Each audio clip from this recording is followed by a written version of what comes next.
যার আত্মসম্মান বলতে আমাদের পারিবারিক জীবন, সামাজিক জীবন, ধর্মীয় জীবন আলোকিত হবে। সেই মহান তারা ইফতার করতে পারে নাই, তারা সেহরি করতে পারে নাই, তারা ঠিক মতো খাবার পাবে না। তৃতীয়বার চেয়ারম্যান জনাব মোহাম্মদ নজরুল ইসলাম। সম্মানিত মুসলিকরা, আজকে দেখছি নামাজে ঈদের নামাজ শেষ হওয়ার সাথে সাথে লাঠি করতেছে, ব্যাগ বাড়ি নিয়ে রাস্তার ভিতরে ঢোক বাজিয়ে বিভিন্ন স্কুলে যাচ্ছে। ঈদ কি তাদেরকে এইটাই শিক্ষা দিল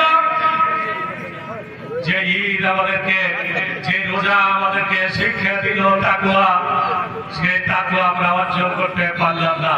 ثم قالوا يعودون إلي بالدعاء وعزتي وجلالي وكرمي وعلومي وارتفاع مكاني